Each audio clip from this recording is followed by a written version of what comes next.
रामानंद महाराज की पद यात्रा को रुकवा कर क्या स्त्री ने सही किया या गलत। तो आज हम कुछ तत्वों के बारे में बात करेंगे। कहा जाता है कि वृंदावन तो भक्ति का एक अनंत सागर है। यहाँ पर भक्त अपने जन्म जन्म की नींदों को उड़ाने के लिए वहां पर जाते हैं, परंतु ये स्त्री वहां पर रहकर भी राधा नाम और श्री कृष्ण को एक ध्वनि प्रदूषण का रूप दे रही है, और वहां के सत्संग को एक ध्वनि प्रदूषण का रूप देकर लाखों भक्तों के मन को दुखी किया है।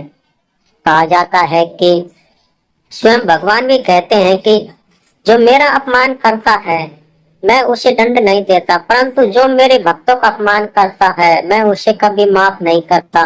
क्योंकि भगवान स्वयं कहते हैं कि मेरा मान भले ही टल जाए परंतु भक्त का मान न टलने पाए।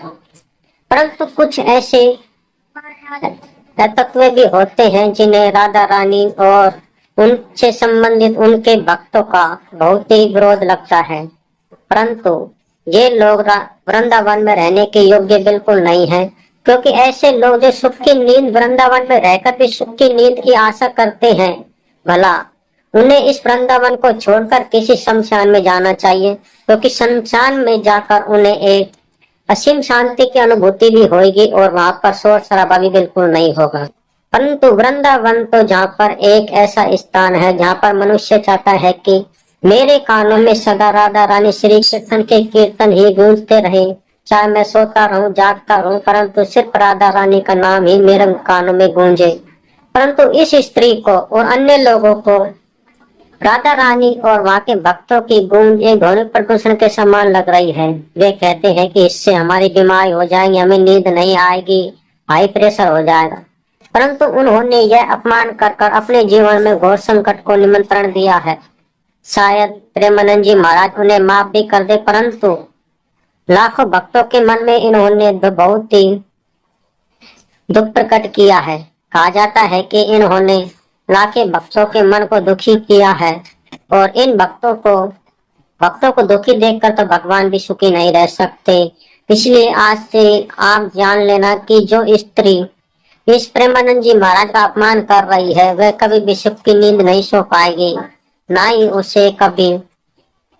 पहले तो वे सुख की नींद भी सो सकती थी, परंतु अब उसने इतने भक्तों का अपमान किया है कि इतने भक्तों को मन को दुखी किया है, इसके बाद वो कभी भी सुख की नींद नहीं सो पाएगी। क्योंकि इन्होंने वृंदावन में रहकर एक भगवान श्री कृष्ण और राधा रानी के नाम संकीर्तन के ध्वनि प्रदूषण का नाम दिया है।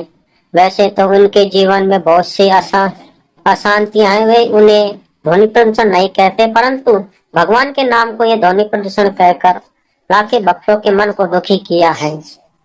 क्योंकि वृंदावन में रहकर तो हर एक इंसान चाहता है कि मैं सदा यहाँ पर राधे रानी के नाम के संकीर्तन को सुनता ही रहूं, और सुनते सुनते मेरे प्राणों का अंत हो जाए। परंतु ये स्त्री जीते जी राधे रानी और वहाँ के हरि कीर्तन के ध्वनि प्रदूषण कह रही है, और कह रही है कि इससे हमें बहुत दिक्कत हो रही है। परंतु इन्होंने भक्तों को दुखी किया है, तो भला ये सुख की नींद कैसे सो सकते हैं। आप भी देख लेना कि कुछ ही दिनों में इस स्त्री को प्रेमानंद जी महाराज से क्षमा याचना करनी होगी, अन्यथा ये एक घोर संकट को निमंत्रण दे सकती है। इसलिए आप सभी से निवेदन है कि जो भी इस वीडियो से सहमत है उन सभी को इस वीडियो को शेयर करें, ताकि ऐसे लोगों को वृंदावन से बाहर निकाला जा सके जो प्रेमानंद जी महाराज का विरोध करती हो, और उनको शमशान में रहने का वास दिया जाए, ताकि वहां पर असीम शांति और आसानी से सो सके।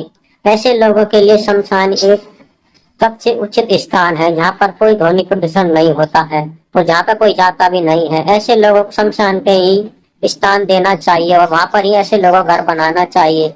यदि आप इस वीडियो से सहमत हैं तो वीडियो को ज्यादा से ज्यादा शेयर करें, लाइक करें, और कमेंट में भी अपनी राय अवश्य लिखें।